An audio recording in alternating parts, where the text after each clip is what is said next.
taking that time to just sit down and sit with the uncomfortable feeling is already challenging enough. Then translate it to the self-awareness will take another few more steps.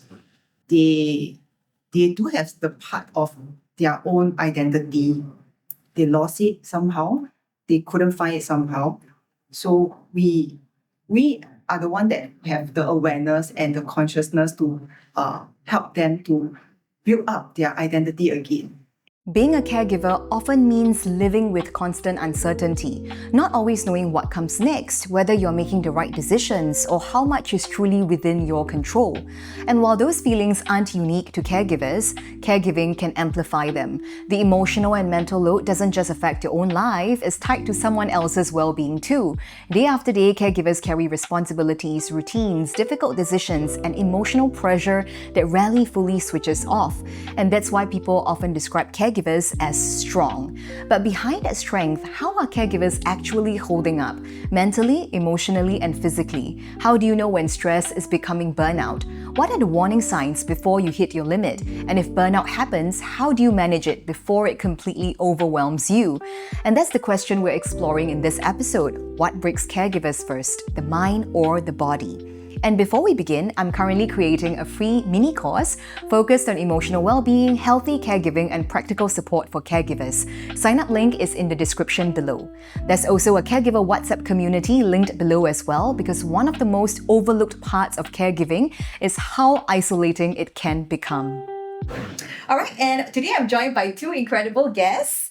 First, we have Huiting, a social worker in Singapore who supports individuals living with mental health conditions and dementia. She has been navigating caregiving in her own life with her mom, and her journey has also been deeply shaped by the work of Virginia Satya, an American psychotherapist widely known as the mother of family therapy, which helped Huiting reconnect with herself beyond the weight of expectations. And of course, we also have Jansen, a social worker, educator, and trainer with extensive experience in mental health, crisis intervention, suicide intervention training, and caregiver support. He currently works alongside parents caregiving for their children with intellectual disabilities, all while juggling his own caregiving duties for his elderly parents. So today's conversation isn't just theoretical, it comes from lived experience as well. So, speaking of lived experience, let's dive into the caregiving journeys for the both of you. Maybe we can start with Huiting. How has it been so far? I'm a secondary caregiver. So my mom suffered from a mental health condition since I was pretty young. For me now is really to rediscover and reconnect back with her, knowing herself and knowing beyond the condition, this person who needs a lot of hand-holding, a lot of love that I think she really lacks for many, many years of neglect of herself and also by family members. So it's a part of rediscovering towards understanding what is my mom, who is she, how she wants to be loved. So, as for Jansen, how is your caregiving journey like? I'm the primary caregiver. I stay with my two parents, my mom and my dad. They're both in their 70s, mobility issues and daily chorus. So my caregiving journey has been an adventure, the ups and downs. Let's talk maybe about the ups first. All right. Yeah, how has it been in terms of like, why do you say ups and downs? I get to repay back what I had received in the past. My parents used to care for me and my two brothers.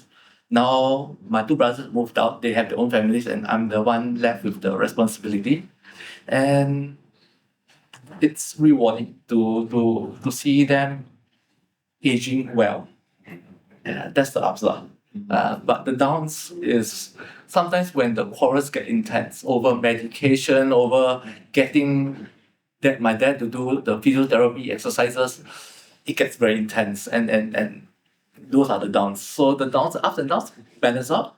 And speaking about intense, do you relate to what Jansen is speaking about, in terms of like, having a lot of medication issues, I think you mentioned to me regarding resistance to medication.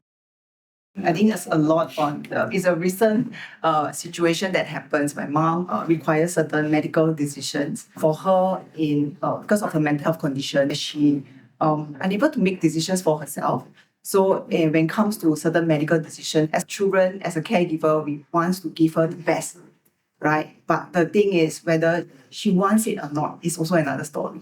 Yeah. So when you mentioned about the part where quarrel about medications, really it resonates a lot. Where I might have my own wants and need for her, but she does also have her wants and needs. So that's the part where we do have certain arguments and a lot of frustration in me, because I think that this is a good treatment and she should go. She do have her own autonomy. Oftentimes, we always think that as caregivers, we know more than our care recipients. I think that is something that I'll always be very mindful about after many years of learning, of self-development, etc. I'm trying to listen to her more and getting for her really what she wants for her life. Yeah. So I hear a lot of like both of you catering to your care recipients' needs, making sure that they are comfortable, they have autonomy and everything, and wanting the best for her. So what about yourself? What do you think? Do you think caregivers break first in terms of their mind or their body, or are there any breaking points that you recall for yourself? When I was very young, and back then, right, we do not know what is mental health. We don't know. We always thought that she's lazy, she don't want to do things, she's just neglecting her role as a mom. When I was in secondary school, I know that she only had $10 for her that day. When my dad gave her that $10, she gave me that $10. That was really a breaking point for me to know that, hey, actually her way of expressing love is very different from what I thought love should be. From there onwards, then I try to know that, actually, who is this person and why she used this way of love to love me. And then my dad passes away, reminding us to continue to love and care for her. Then I took up the role. So essentially, it's like she only had $10 and then she still gave everything to you. Jansen, do you feel there are any breaking points throughout your own caregiving journey, or any breaking points you noticed in other caregivers? So through my training with other caregivers, the breaking points they usually express would be things like the body feels fatigued, they feel tired, they feel like they don't want to do any more things, they're just breaking down. They can feel themselves breaking down, they can use the words breaking down. But when we explore more, whether through training or education or through work, through reflection, they have already gone through the part where they are numb to the pain. They will feel the pain first. They'll feel the frustration, they'll feel irritated over the smallest things, which they never used to feel. They start feeling it. Then they say, I need to put these feelings aside so that I can focus on my caregiving. Once they start numbing the pain, the mind starts to break in a way. They start to get anxious, they start to worry, they just no longer in the game, they become more forgetful. And when that happens, that's when the body also breaks down. The fatigue, the illnesses, the sicknesses. A normal cough will last 300 days because the body and the mind, they're connected that way. So that's the breaking point. So from what I'm hearing, it's basically the mind kind of breaking down first due to suppression of all the emotions. Yes. And then for your own personal experience with your parents, have you ever gone to that point, or do you make sure that you notice the signs first? I definitely made the same mistakes as my so-called clients or even my students. It's a learning journey. It is okay to make mistakes. It's not okay to remain in the mistake and not learn from it. So any one incident that you recall, or in terms of like you are so stretched, you're irritable, maybe you're numb, and then you're like, how come? I have been numb. The numbing thing is the most worrisome thing because you become on automatic. You start autopilot. You are just taking care of everything. You're neglecting everybody else's feelings. My dad went to hospital in the middle of the night on Christmas Eve because he had vertigo. And it's Christmas Eve. And at that point, I was like, okay, I will check him into the hospital. I'll update everyone. And I neglected. My brothers wanted to contribute, and I neglected them because you all go ahead, enjoy your holiday. I'll take care. And that's when I realized that neglect, that form of communication didn't help. in the long run, it made us all feel isolated, and that was not helpful. So we eventually talked about it, and we were okay. I understand. I made a mistake there, and I will not stay in the mistake. I will try to do better. And this brings me to the next point about when the person you love hurts you. It can be not directly hurting, but in a sense, making you feel isolated, right? And you end up hurting yourself because of the responsibilities that you're given. So what's something that people don't understand about caring for someone with mental health struggles or intellectual disabilities? It's not very obvious, right? There's no physical deformity or certain things that leaves physical limitations. But as a caregiver, there's a lot of inner critics in us also, wanting to be the best.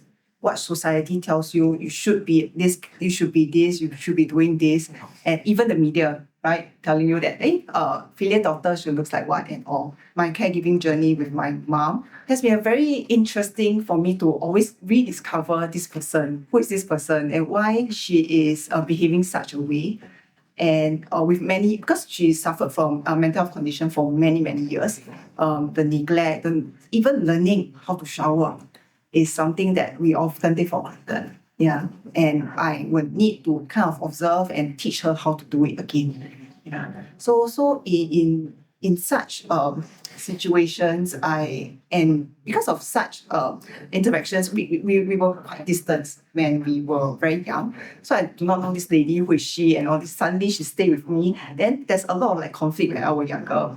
But then when I grew older enough, then I realized that this person is a lot of pain, a lot of resentment in her, because there's a lot of people do not know what is mental health and what is happening to her. Yeah, I think with the journey so far, with her, a lot of discovery. Also, I'm checking in myself whether do I have the bandwidth to take care of her here and now with her certain temper. She may scream and shout. She may be neglecting my feelings. Yeah, and there's a lot of times where she neglected my feelings. But I just felt that, do I have the bandwidth to take on? If not, right, can I step aside, or can I do my own respect first and come back with more bandwidth to take care of her? So a lot of understanding yourself and growing with your care recipient, and also understanding their conditions. Yeah, what about you? Are there things that you feel people generally don't understand? We are all going to get hurt. We are all going to get hurt. And normally it's our loved ones who hurt us the most. I see the tears coming in. It's okay. It's okay to cry. And that's what we don't usually get to do. We don't get to cry because we get hurt, but we don't show. We don't sit with that feelings. We just, I put it aside and I get things done. Like I said, autopilot. I've met caregivers their dependents are children with intellectual disabilities, and they get physically hurt. They are punched, they are beaten, they are scratched.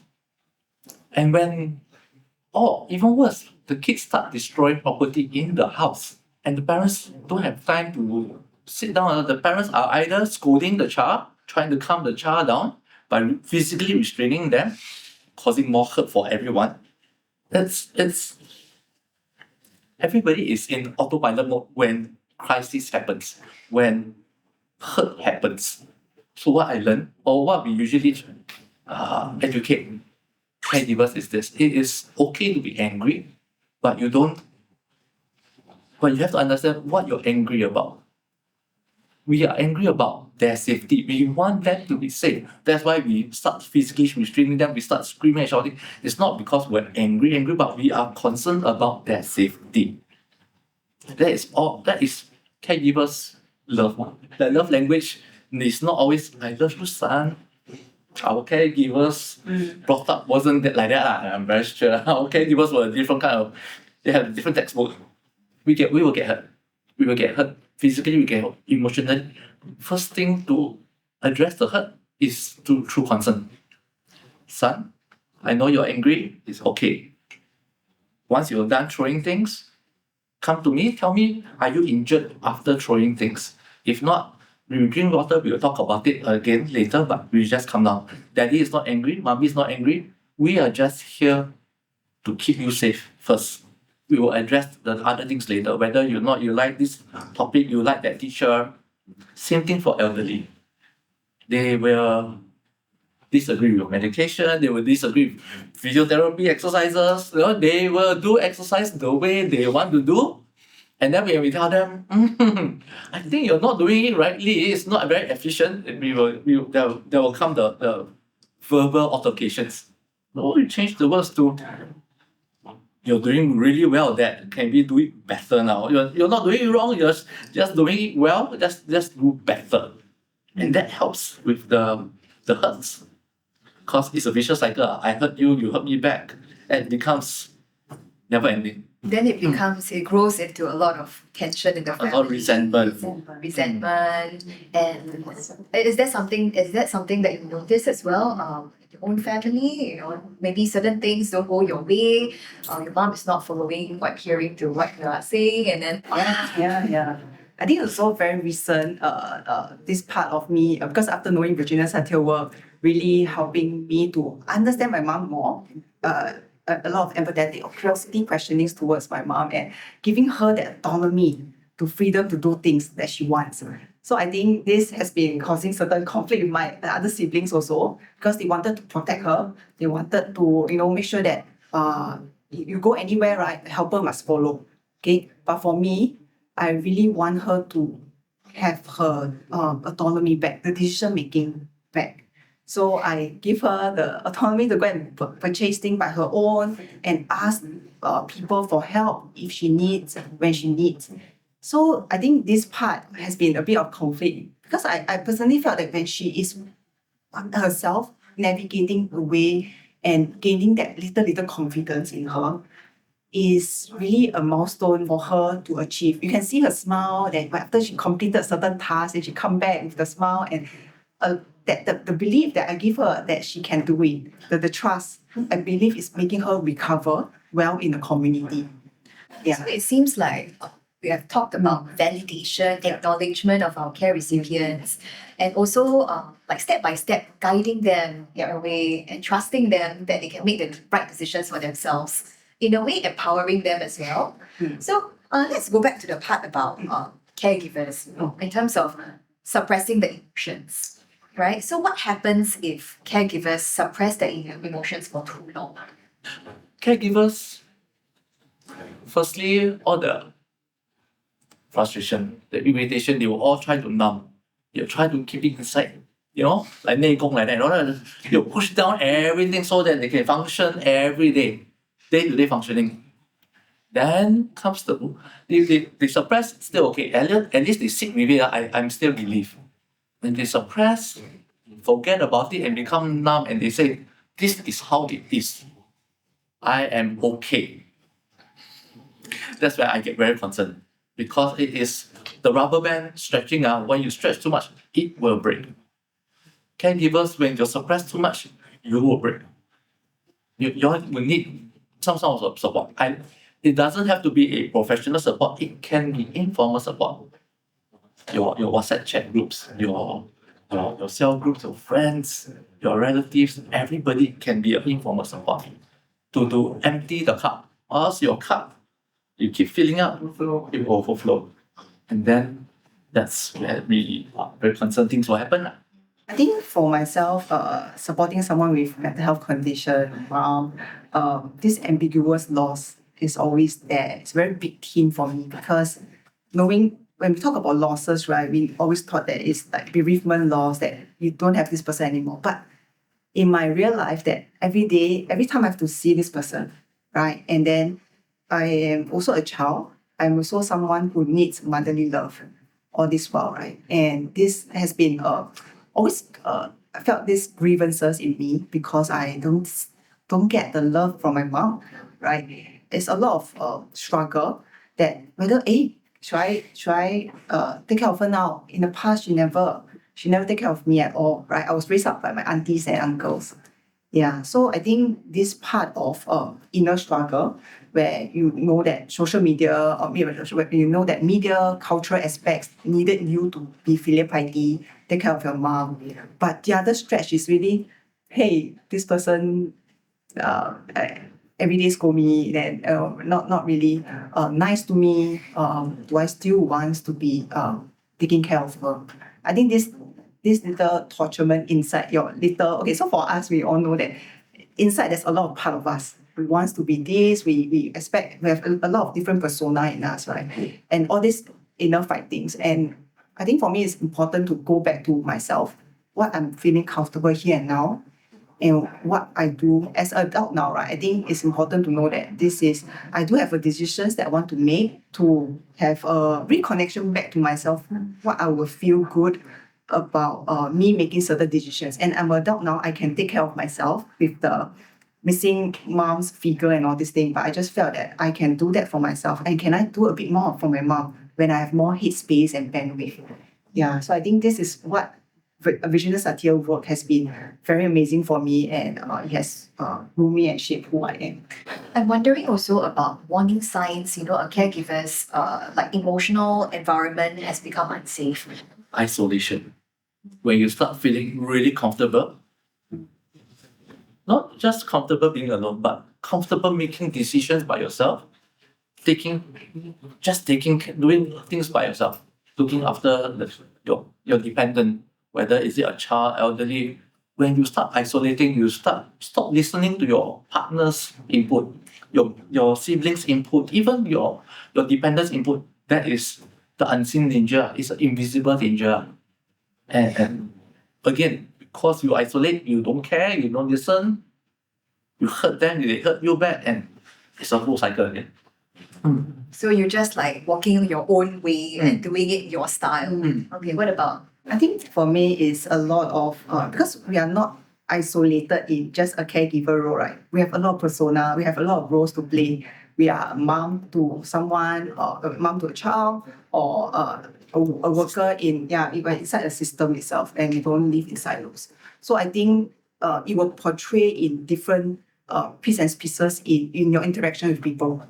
So you may think that it won't really affect your caregiving journey, right? But then you will portray out in certain interactions with people, and certain words actually triggered you. Then you will question yourself, why I like that? Also angry, but that's the point where even turning back, the person just walk away from you, not continue the conversations. It may remind you about something. I always remember this thing called the body keeps the score. We don't, not necessarily words will hurt us, but then certain actions, and it will remind us of all these things. And you can see that there's certain barriers in moving forward. It also helps you to recognize that actually there's stuckness in your life now. Then it's also a telltale sign that you're not coping well. So it sounds like a lot of mindfulness and just knowing what are your triggers. Yes. Okay, then this leads me to talking more about like the nervous system, right? How does growing up around caregiving shape someone's nervous system, relationships, a sense of safety? When we grow up in a certain manner of caregiving, it becomes unfair expectation on us. It becomes caregiving should look like this. You should take everything, and you cannot express, you cannot ask for help. If you're the son or you're the eldest baby boy or girl, you have to take the most responsibility. You need to be the man or the woman of the house. It's unfair, and you become very hyper vigilant. You just become I have to be like this. I overstep. I miss out my boundary. I need to come back. I need to do more, and that's just adding more weight onto your shoulders. So hyper-independence Hyper. and over-functioning in a way. We go to the part about misconceptions about good caregiving. Okay. Any misconceptions about good caregiving that might be harmful? Actually, there's no bar to tell us that, there's certain criteria, checklist to say that, you are this, and you're a good person, you're a good daughter, and all this. Actually, there's no checklist at all. So for me, it's really a lot of going back to yourself. Do you have the bandwidth, and do you have the headspace to take on certain roles and certain responsibilities? everyone came in with different size of cup or jug, right? You can be in this level, you can be in this level. There's no way that everyone is the same. So go back to yourself and ask what is happening to you. Yeah, or even our caregiver itself, right? We do have certain unmet needs that I don't get it when I was younger with my mom, right? But I know that now I'm an adult now and I want to take care of myself. Yeah, so I will always think that this part of us going back, asking ourselves what we want is equally important. Yeah, So there's no standard, No there's standard. no benchmark. no, What about for Jansen? During my training, when I train other caregivers, there are some caregivers explore this thing called essential oil. And they will go to other caregivers and tell you over WhatsApp group or face-to-face, hey, essential oil very good. It will calm your parent down, it will calm your child down. It's very good. So I built on to Huiting. No such thing as one size fits all. There is no bar for good caregiving. Okay, it is okay not to be okay. If you are struggling, don't do it alone. Look for help. Even if you don't believe the help is okay, listen first. Try it on, see the shoe fit or not. Don't fit. Doesn't fit, At least you try. So again, there's no bar. Like you said, there's no bar. yeah. Just try and ask for help. It's also very important then you make that decisions. And you are aware about the decision that you made. I think it's important because you have made that decision because of the circumstances, because of a lot of things that you have considered, and then you make that decisions. If we go back and think about, if this thing doesn't work as it is, right, as we expected, then you go back and you resent, then you a lot of like, very sian, why I never do this, why I never do that. Then there's a lot of inner resentment, which is a lot of caregivers, we have that in us, that why we are caregivers, right? I think a lot of time is also because of certain unmet needs in us, that we seek validations, we want to, cannot say want to feel good, but then there's some part of us will have certain satisfactions when we become a caregiver, when we give something to someone. Yeah, so these are all unmet needs that we need to be aware about. And then we make the decisions, telling ourselves that this is the best decision I've made, and whatever comes along, it happens, it will be. And this will really reduce a lot of resentment in us. Because we as caregiver, we are super responsible person, I believe so. And we want the best for our care recipients. But who say is the best and who give that criteria, that the benchmark, the checklist, actually it's you yourself. Not all decision making is on us. It is also about a partnership.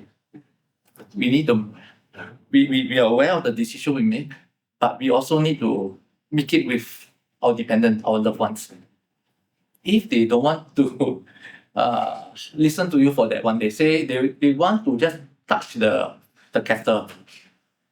I know, right? I know. By right, our logical thing is don't let them touch the catheter. They injure themselves, we have to bring them, go see doctor, and then the doctor will judge us how you let your elderly parent go and touch the catheter, or your child go and touch the catheter. But this thing about partnering with them, okay, if you touch if there won't be if it's a small injury, but they will learn and they will trust us, and we can move to the next step. Maybe we can, I'm not sure. It is a partnership. It is, again, some decision hard to tell, but if it doesn't involve them getting seriously hurt, okay, let them have that freedom. They don't want to take medication that day. Okay, I'm mentally prepared that towards the night they might get more confused. They might give me more problem. After that, I see them. You see, you never take medication. This is what happened. So you want to decide, mommy, you want to continue eating or not? Kind of thing. So yeah, that's the part that's hard to balance. Correct.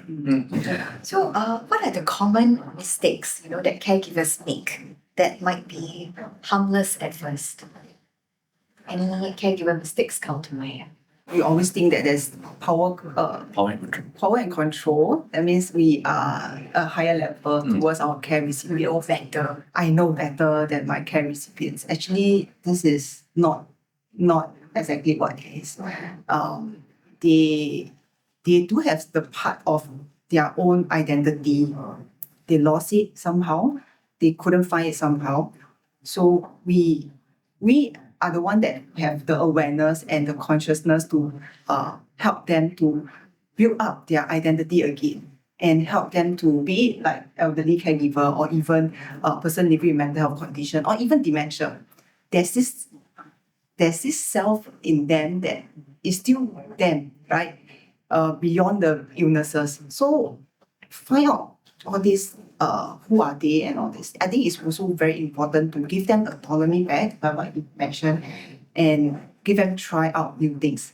Yeah, so try out things that they wanted to do it, right? And you take a bit of risk. And it's okay if one day don't shower, 2 days don't shower. Then we will think about different ways of techniques to engage, to really ask what is something that is not comfortable. Yeah, be curious. I think this is one thing that also Virginia Satir talk about, curiosity questioning, where we ask curious questions around the situations and not giving them, hey, I tell you, you should do this or you should do that. We are trying to avoid all this wording, but be more curious. Why today you're not really wanting to shower? Is it something in the bathroom? There's certain things. So hear from them. And from there, you will know that actually they view things very differently from us. Maybe today they are in this reality state, and maybe tomorrow they are in another one. So be always very curious. When you start to get curious, right, you will be like a little detective.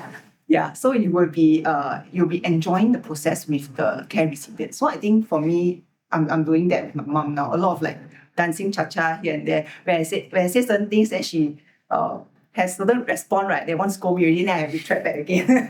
They say, okay, maybe this time around or maybe this situation not suitable to ask this question. Yeah, then I will retract back. Then I will talk about other things to distract. So yeah, so these are things that as caregivers we need to be aware and I think some things that we want to. So a lot of experimentation, Yes. brainstorming, at the same time looking at it in a very positive lens, like without letting your judgments take control. Yeah. Okay, what about So we talked about having that consciousness, being aware. I add in one more because I'm not sure whether I have caregivers here whose dependents are children with intellectual disabilities or learning disabilities. I'm not sure here, but we would think cognitively we have the best decision-making matrix here as compared to our dependents who are intellectually disabled or have learning disabilities. Through my experience training and working with caregivers, even children, they can surprise us. They have strengths, just the elderly, they have strengths. Cognitively, they may have been born with global development delay, whatever labels that they call. But they have strengths. And if we don't explore with them those strengths, and they are forever going to be just the recipient of services, how can we advocate for our children or our loved ones if we keep making them just receive services and we cannot tell other services, hey, my child can do this. You can talk to my child like this, in this manner. You can use any augmented or assistive devices to communicate with them. My child may be slow, may have special needs, but my child is not useless. My loved one is not useless. Work with them. And you're setting up success for the long run because we are all not going to be here permanently. So something might happen to us really early on. But we leave behind a compass, a learning manual for our loved ones. For the long run, they will be well taken care of. I think one of the issues I want to touch on in terms of a breaking point for caregivers, I would say, is also possibly the societal, how society views your care recipient. Because sometimes it can be very heart-wrenching, when they see your care recipient in a certain light, but then to you, they're just your family member. Yeah, so how do you navigate that? When I was young, do not know what is mental health condition, I was pretty embarrassed about going out with her, having the idea that I need to go and eat together with her and with the stench or smell is really, really, I mean, I recall that I don't want to have any relationship with this person. Yeah. So what outsiders may have view or may have certain, even they will say that, oh, because she's a mom now, you have to take up the caregiving role and, just suck it up and, take care of her, right? But I think to me, it's my own resolutions. So I need to forgive myself. And I want to take care of this inner child of mine that is broken when it was broken when I was younger. But then I'm now adult, I can take care of myself. So I have the headwidth and bandwidth to care for her now. So I think there will be moments that a lot of voices out there telling you should be doing this, we should be doing that. Even your own critics for yourself. Why I'm not staying with her, why I'm not taking care of her every day. Well, because I only see her once a week. And I think that's enough for me to support her. But then some people say, hey, why you never see her every day? Or why you go overseas, you never bring her? This kind of question will always come to me, right? They come to caregivers. So my take is really go back to yourself and when you are satisfied with the things that you have made the decision with, right? Go with it and live with it. Yeah, when you go back and resent and then you pick up every other voices out there, right? Including your inner critics, it will pull you down, it will really drag you down. So really have this best friend in you, self-compassion, going back to yourself and taking care of yourself is priority. So once you take care of yourself, right, you have the headwidth and bandwidth, you can encompass a lot of things. It's okay not to be okay. Really, how society see you, let them say. But like Huiting said, be aware of who you are. And for that to happen, you need to take time to understand what you're feeling. Are you feeling annoyed because that person is and your loved one? Or is it because you're putting unfair pressure on yourself because it's not going at the speed that you want them to be? You will need time to do that. Taking that time to just sit down and sit with the uncomfortable feeling is already challenging enough. Then translate it to the self-awareness will take another few more steps. People want to say let them safe. It's okay. You are there to keep them safe in your own manner. So I am slower a bit. It's okay. Being selfish is okay. Just because the word selfish sounds like it's a negative word, it is not. It is just a word. Whether positive, negative, you put it inside that. We spoke a lot about awareness. What if somebody completely has already put everything down, everything numbed it out for many years? How to start building that? Because you said first step is already so tough, to sit with that discomfort. How can they start? Maybe a mini step. Having chats like this would be the first step. They don't know what they don't know. They don't come here and understand that, hey, I have grief.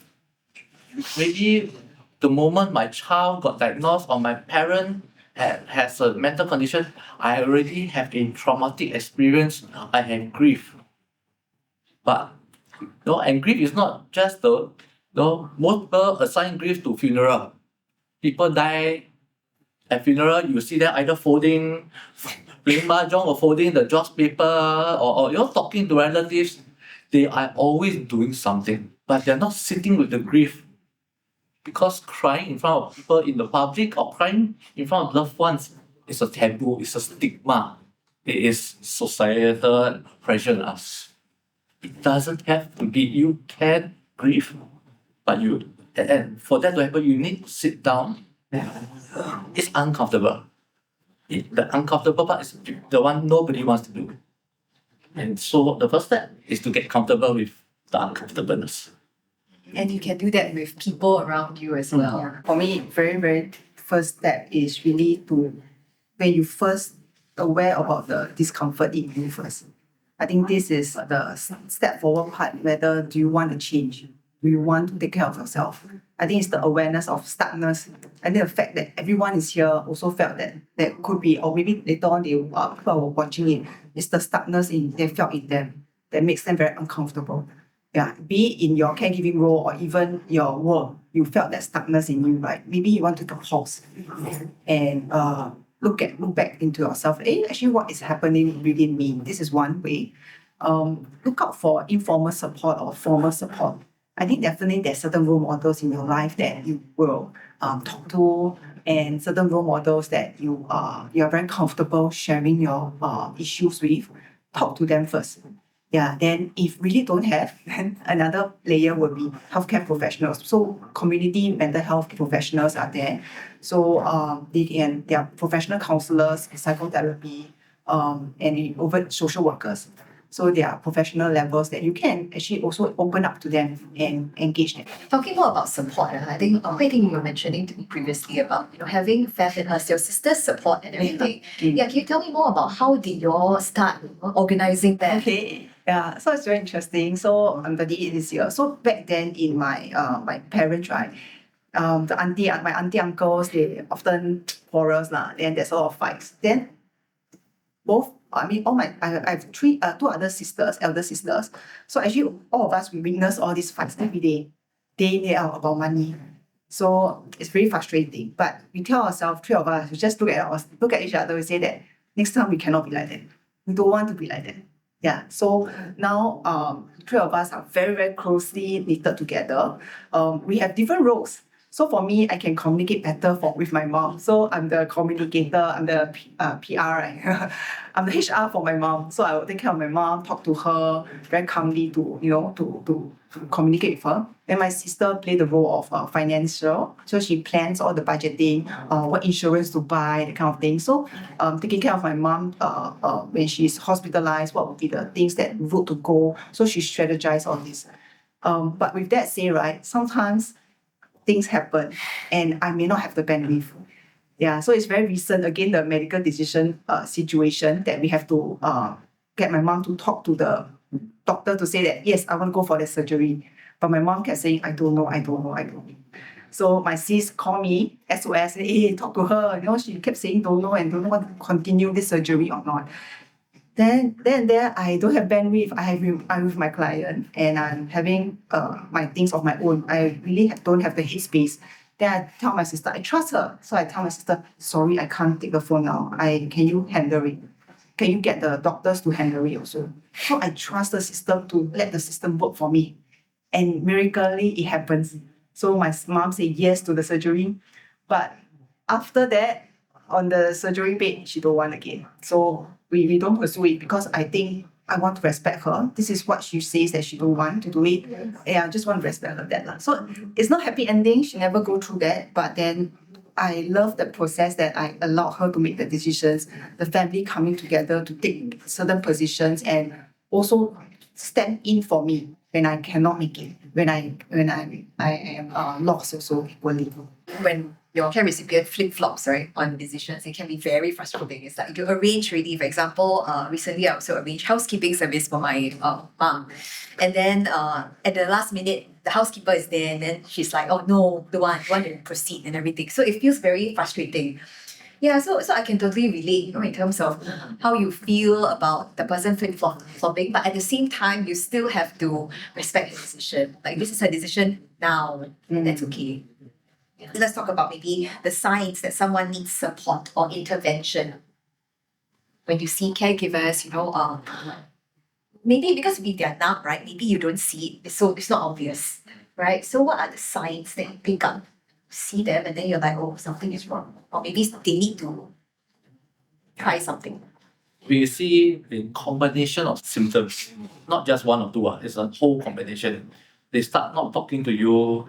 They don't catch up with you anymore. They smile at you, but the smile just feels empty. I met caregivers. They give me things they give away own clothes and this and that. I get hypersensitive. I get worried. It's like, are they trying to tell me something? No, they're just trying to do Marie Kondo. They just want to minimalize the household items. They want to go a different interior design in the house.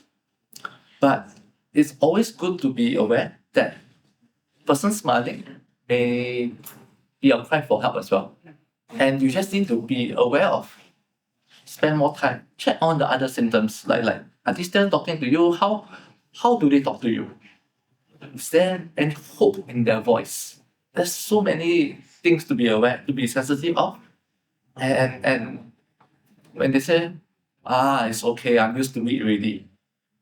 When I hear the words I'm used to it, I get very sensitive because that's where when your body when you start thinking you're used to the pain, means your body already compensating already, and it's sooner or later your body will break down. And so if anybody is a caregiver or knows a caregiver like that, I think it's important to get them to seek help or to just start with that awareness as well. Just support them. Let's just let's just have coffee. Let's just talk about what's going on. And now this brings me to my audience question. How do you find time for self-care? And what do you do for self-care, having to juggle between job and self-care responsibility? And then caring for your care recipients and more. Time is finite. Time is limited. So, if you all notice, my whole session is always about don't do it alone. Caregiving duty is not something that you should do alone. So rely on people to help you out. Pass it on to your brother, your siblings, or even your uncles. Pass it on to anyone just so that you can have your time to yourself. The word selfish is not a negative word. Be selfish. Be a bit selfish so that you can go a longer distance for your loved one. I think self-care often leads to this part of self-indulgence. If I travel to maybe very far away countries, then I bring my mom. Then am I not filial? Am I like the worst daughter on earth? So this kind of things will come to me and all this. But then I tell myself that if I'm not strong enough, I did not have the recharge moment for myself, then how am I supposed to care for her and to journey with her? Having a routine, a very disciplined way of taking care of yourself. It could be every day waking up in the same timing and do exercise for your body. So self-care, it doesn't mean it has to be, giving yourself time, but then also to take care of your body, what your body is lacking now. For example, maybe you don't really go out and exercise more often, but then you discipline yourself to go out for a walk. Make sure that every day you have to spend these 30 minutes for yourself on building that strength and muscle. That's self-care. John Benman, one of the Regina's disciples, talk about 7 layers of happiness. Yeah, so the first layer is really the not artificial. It's very superficial happiness and the food that you eat. Then you feel very happy. Wow, I eat this unique food. Then after that, very happy, and then no more the happiness. So it's very temporary happiness. But what we are looking out is really the part where we ourselves, the inner out joy, that anything that happened outer layer, right, doesn't really affect you. It's not about numbness, but it's the inner peace that you have. That you can be raining and stormy outside, but you still just felt that it's okay. Yeah, and you are going back to yourself to take care of yourself. And I think that there's another part of things that caregivers often forget is self-compassion. Yeah, so self-care is really the routine thing and you have to take care of yourself. But self-compassion is to forgive yourself when you make mistakes. Self-compassion is talking about if you have a friend, similar situation like you, right? And did the same mistakes like what you have did. But will you forgive your friend? Yes, right. You usually talk to your friend very nice. Don't think about it. Then you will say that, it's okay and all this thing. But do you do that for yourself? So self-compassion is really a part where caregivers should learn and should be embracing. Because we're all humans, we make mistakes. And are we okay to embrace that mistakes and say that, it's okay, then next time maybe I will want to change a bit like that. Yeah, so, or we beat ourselves up first, we scold ourselves, we beat ourselves up, we blame ourselves, then the next moment you will be very tired. Every one of us will feel very drained. So it's interesting, but this is how Asian culture shaped who we are today, right? Saying that you have to be harsh to yourself so that you can grow and all this thing. And I personally don't believe in that anymore. So picking up a new knowledge and applying to yourself is also building up knowledge, also part of self-care. Very, very important. Because once you have new knowledge, right, you have widen perspective, decision, choice, what you want to make for yourself. So knowledge is equally important. Just now when you mentioned Asian and about caregiving, right? Then it makes me think of like, caregiving, then the report card, A. But then I got A. So anyway, I want to end with hope because I know some people might be suffering in silence. So if you could speak to the version of yourself that was struggling. A lot of us very unconsciously we react to certain habitual things that we say or maybe things that we do. We go into that habit of repeating it, right? I want to take a pause first, then to tell myself that, hey, what's happening here? To ask this question first. Yeah. Then we realize that, actually I got other choices to make, other ways of approaching the situation. So if I were to talk back to my younger self, it's really the part to take a pause, take a breather, then make a decision what you want to do. And what about for Jansen? What would you say to caregivers who feel like they're disappearing as a person? Maybe their identity is so tied to their care recipient, what they do. They won't know whether they're tired or not. They're too busy in day-to-day caregiving, looking after their loved ones. I would just encourage them to keep an open mind. I know open mind and hope, how do you correlate? Keep an open mind. When you listen to people, when you listen to podcasts like this, podcasts like this, or you listen to, or you even do your own reading, keep an open mind. Try on, see whether it works for you. Nothing is wasted. Even if it doesn't fit you now, it might fit you in the future. So everything that you have experienced has a purpose. It's just immediate impact or a long-term thing. So, like she said, take a pause. You take a pause, read a bit, reflect, does this work, does it work? But whatever you're going through, don't do it alone. As long as you're not doing it alone, you're learning with friends, learning with strangers. That's hope enough already. And before we officially end, we have a secret segment. So this one is a rooted response, a communication card deck for difficult caregiving moments. So we'll pick up the scenario cards, and then you will see what actually resonates with you. Okay, so these are the scenario cards. Maybe you can just think about to see what resonates with you in terms of what the care recipient goes through and what you go through. Then you can show it to the camera and then tell them how it resonates, what comes to mind. I think most caregivers like this one the most, where it says stop it. We tell our dependents, whether they're the young ones or the elderly, they will, hey, stop it. I chose this because I hear this most often. Caregivers all wish they had this magical button. Stop it, and then the child or the elderly will just follow. Yeah. So what should they actually do instead? What would you recommend? I will take her answer and say, take a pause. Instead of rushing to stop it, we are so in a hurry to care for them. We want them to stop it. They're about to touch the burning hot kettle. We obviously ask them to stop it, ma. So if you ask me, if you have to say stop it, go ahead. It is okay to make mistakes like this. Person-centric journeying with your caregiver, it is not immediately you can download and you can carry out. It is a lot of climbing and falling and climbing again. So if you make a mistake, or if you think you made a mistake, it's okay. Don't stay in the mistake. Mine is never enough. And it talks about no matter what you do, they seem dissatisfied.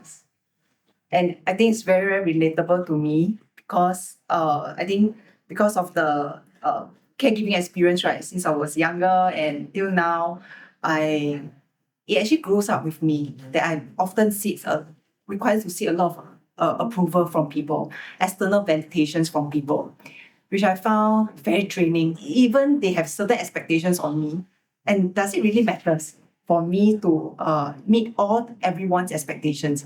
But how about my own expectations for myself, right? So this has been a long difficulties for me to seek that affirmations from my mom and all this to if she's really happy about certain decisions that we have made. For example, we went for a Japan trip last year, but she was complaining throughout. Then I asked myself, am I doing the things because I want to satisfy my own needs, or it's actually what she wanted? And it's very conflicting, right? She should be enjoying, and we really go have a lot of fun, but yeah, it's very conflicting. And I don't think that she is wanting to be difficult, but she don't feel that joy in certain things that we do. So I cannot get my answers from her. I know it, but can I get the answer for myself to answer my own question, right? Yes, I can, because I'm a capable adult now. Yeah, I can make decisions for myself. I want to give the missing blank of my statement, right? My own answer to fit in, and I'm okay about that. Yeah, so I think it resonates with me. It sounds also like when you mentioned the Japan trip, it's like the idea of fun is different for you, a normal person, as well as somebody who you're caring for. Because maybe to them, they have other things that are occupying their mind. And maybe just a trip is not fun for them. Yeah, so the card deck is also available if anyone wants to improve your communication skills as a caregiver or use it in your own communities, workshops, schools, or conversations. You can find the details in the description box below. And if you watched this and felt seen, I hope you know you're not weak for struggling. And caregiving can be beautiful, meaningful, loving, and also incredibly painful. If today's conversation resonated, all the resources mentioned, the free Caregiver mini course sign up, Caregiver WhatsApp community, rooted response reflection card game, they're all linked below. You deserve support too. And if you know a caregiver who's struggling, feel free to send this episode to them. Any final words of advice? Try to look in the mirror and ask yourself, and ask the person in front of the mirror, are you happy? Are you happy with your life now? And appreciate every wrinkles you have, every eye bags you have accumulated for countless nights. It's really to reconnect back to yourself. I think that is very, very essential and very, very important. So yeah, go and look at the mirror tonight and and appreciate every part of you. Yeah, not to count the number of pimples or the... Okay. Wrinkles. Yeah. Okay, the wrinkles are there. What about Jansen? I'll add on. I'll just say that if you cannot look at the mirror and you cannot look at the mirror alone, then don't do it alone. Do it with a friend, like informal support or formal support, or just do it through your own learning journey. Just don't do it alone. Yeah, and I think that wraps up. Caregiving is a learning journey, and with that, thank you so much, Huiting and Jansen. I'm Huiting. Take care. Caregiving can be deeply meaningful and loving, and at the same time, emotionally and physically exhausting. I hope this sharing session has helped you feel like you're not in this alone. If you would like to know more or be part of our community, there are resources in the description box below. Or if you know a caregiver, share this with them. Thank you for being here. I'm Hui Mei. See you in the next episode.